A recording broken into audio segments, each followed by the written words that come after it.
I bring you greetings in the name of the Lord Jesus. And I know and I believe, God, that I met you well today. It has been a long day. A lot of things had happened.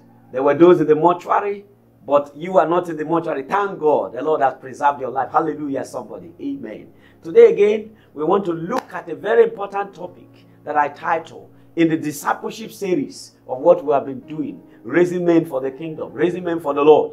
I like us to look at what I titled, Lord, let your fire fall. Our discussion this day is like a prayer. Lord, let your fire fall. Shall we pray? Dear Heavenly Father, it looks as if the fire of God's grace and power is going down in the church. And so, Lord, as we share together, rekindle the flame in our hearts, oh God, and let the fire burn. And may we not stop until Jehovah will meet up the standard that you have expected for us. In Jesus' name, amen and amen. Today, I'd like to take my reading from Matthew's Gospel, chapter 3, verse 11. And then we'll go to Acts of the Apostle, chapter 19, verses 1 through to verse 7. Matthew's Gospel, chapter 3, verse 11. And it reads, I indeed baptize you with water unto repentance. But he that cometh after me is mightier than I, whose shoes I am not worthy to bear. He shall baptize you with the Holy Ghost and with fire. He shall baptize you with the Holy Ghost and with fire. Acts chapter 19, verses 1 through to 7. And it came to pass that while Apollos was at Corinth, Paul, having passed through the upper coast, came to Ephesus, and finding certain disciples, he said unto them, Have you received the Holy Ghost since you believed?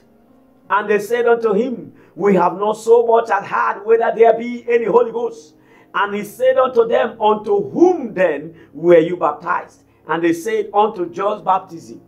Then said Paul, John verily baptized with the baptism of repentance, saying unto the people that they should believe on him which should come after him, that is, on Christ Jesus. When they heard this, they were baptized in the name of the Lord Jesus. And when Paul had laid his hands upon them, the Holy Ghost came upon them, and they spake with tongues and prophesied. And all the men were about 12. Hallelujah. Let your fire fall, O Lord. Fire is associated with God. In Hebrews chapter 12, verse 29, the Bible says that God is a consuming fire. God that we serve is a God of blessing, but is a consuming fire. Fire is associated with God. Again, fire is also associated with the Holy Ghost. In the book of Acts, Matthew chapter 3, verse 11, we have just read, John, when he was talking, he said, He that was coming after me, referring to Jesus, he said, He will baptize you with Holy Ghost and with fire. And also, fire is associated with the servants of God. In Hebrews chapter 1, verse 7, the Bible recorded that God makes his ministers flames of fire. He makes his angels spirits and his ministers flames of fire. The manifest presence of the Holy Spirit generates fire in the life of a believer. Oh my God. When the Holy Ghost takes the life of a believer, it generates fire. That was why John was saying to his believers, the disciples that followed him, saying, when he comes, he will baptize you with the Holy Ghost and fire. When the fire comes, it will consume every nature of the flesh and will guarantee manifestation beyond the ordinary.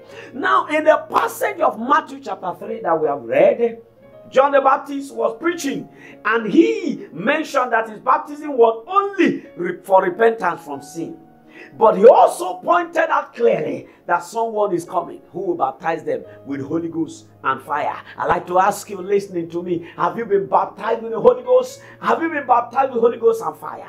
Have you been baptized in the Holy Ghost and fire? Life remains ordinary until we carry the fire of God's presence that is given release through the baptism of the Holy Ghost. When Paul got to Ephesus in Acts chapter 19, he met some believers. And when he met them, he didn't ask them about their career. He didn't ask them about their family. He didn't ask them about their welfare. He asked an all-important question.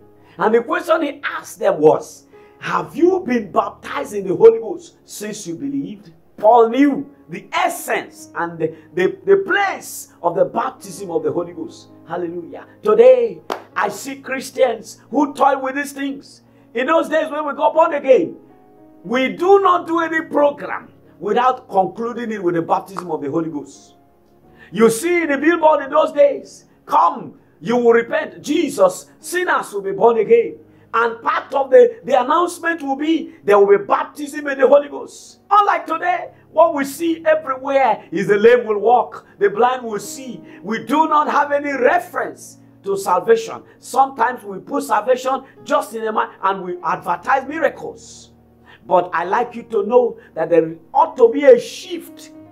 When we are saved and we are baptized in the Holy Ghost, miracle becomes a daily affair by the reason of the presence and power of the Holy Ghost.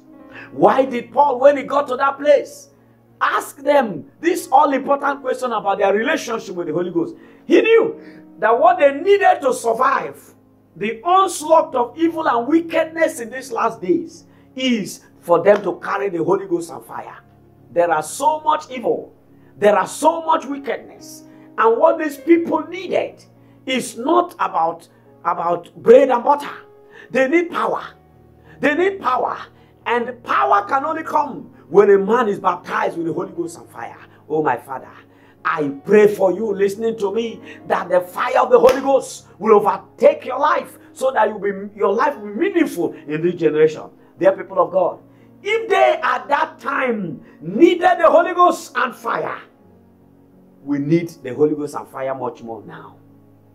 In the book of Psalm chapter 74 verse 20, the psalmist cried and lamented as he cried to the Almighty. He said, "Oh God, have regard for your covenant, for the dark places of the earth are the habitation of wickedness." Another translation says, the dark places of the earth is the habitation of cruelty.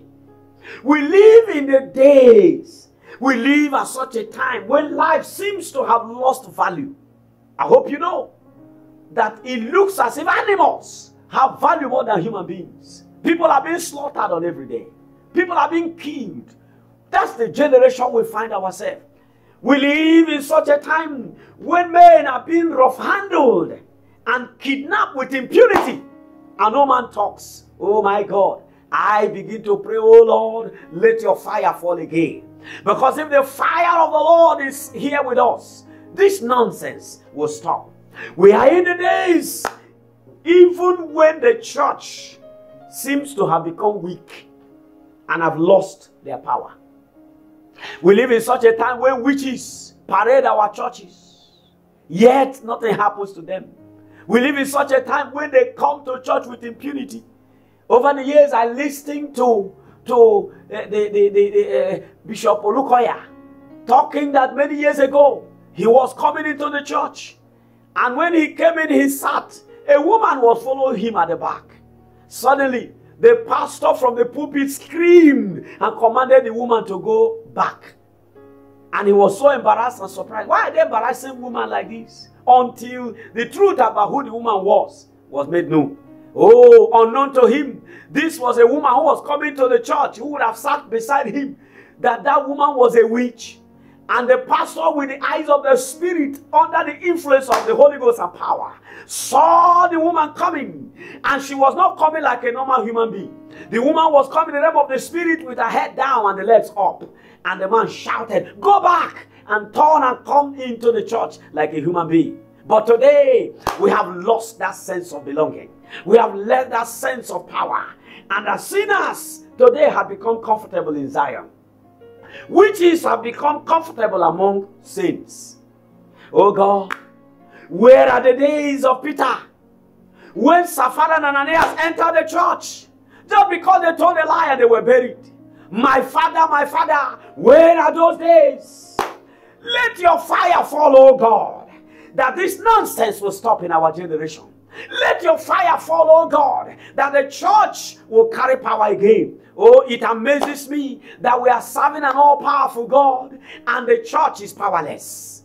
It is an error for us to belong to the all-powerful God and be powerless. Oh, there is an adage that says, a snake that is long will not give birth to a short thing, but something long also. If God is our Father, if we actually are serving the Almighty God, the all-powerful God, our second name must be power. Our second name must be fire. We live in the days where herbalists are becoming pastors, deceiving many and leading many to hell.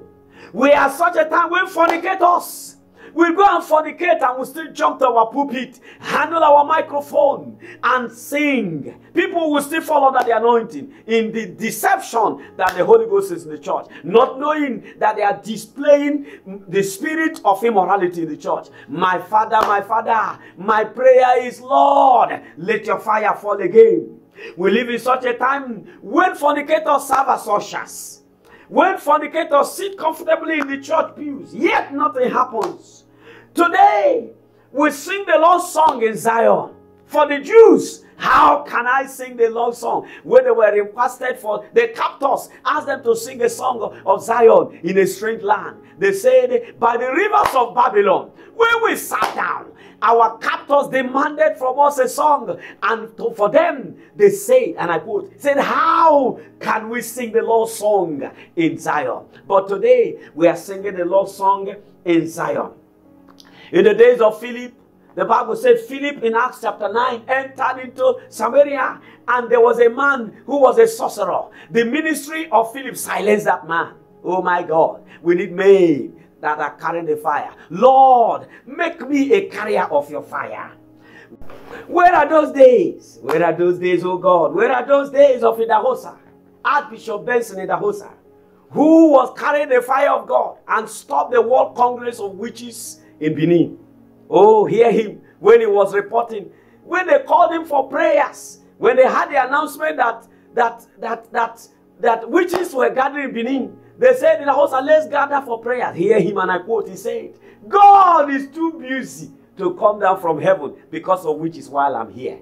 He knew that he was there to represent God. He knew he was carrying the Holy Ghost and fire. He said, how can God in heaven come down just because of witches while I'm here? He said, God is too busy. He cannot come to Benin because of witches while I'm here. And him alone single-handedly stopped the World Congress of Witches in Benin in those days. My Father, I pray again, let your fire fall, that this church will wake up again, that nonsense will stop, the wickedness and evil will be pushed to the wall. Oh my God, where are those days of John Knox, who closed beer parlor in the street because he passed and because he was carrying the Holy Ghost and fire? I'd like you to know that when a man carries fire, flesh will be subdued.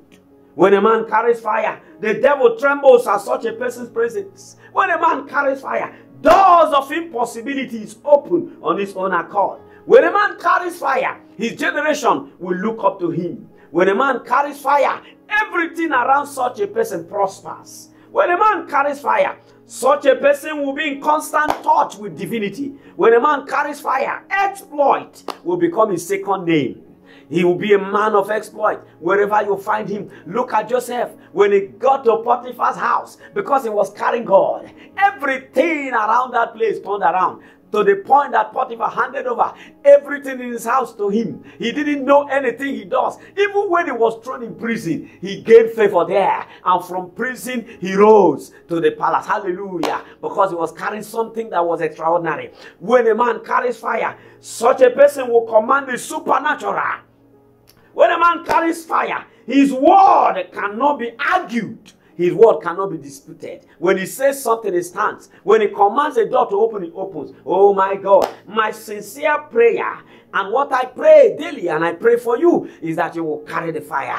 I beg the Lord, let fire fall again in our church. Beloved, we need this fire. It cannot fall. Fire cannot fall until we are ready to deal with sin in our lives. Fire cannot fall until we are ready to obey God implicitly without condition. Fire cannot fall until we are willing to do that which God wants. Fire cannot fall until we passionately hunger for God. The psalmist says, my soul longs for you as the deer pants for the waters. My brother, my sister, listening to me, I pray once again that you will not rest until you are rested in the fire of God's presence, in the name of Jesus Christ. Until I come your way, I remain your blessed, your beloved Reverend Canon Solomon Okechukwu Namani. Hallelujah. And for prayers and counseling, you can consult us on this number, 080-3800-0051. The Lord bless you. The Lord bless you. In Jesus' name, amen and amen.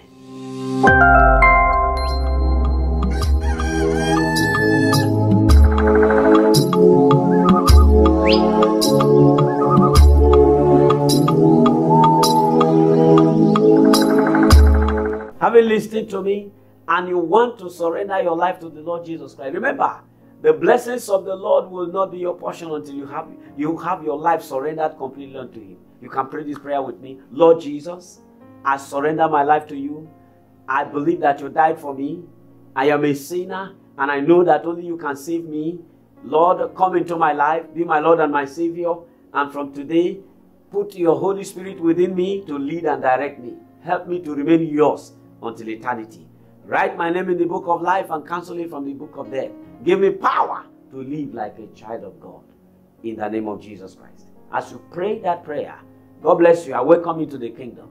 Because as you sincerely pray that prayer, the Lord Jesus is happy about you and you're already born again. Remain in that faith and look for any Bible-believing church where you can grow.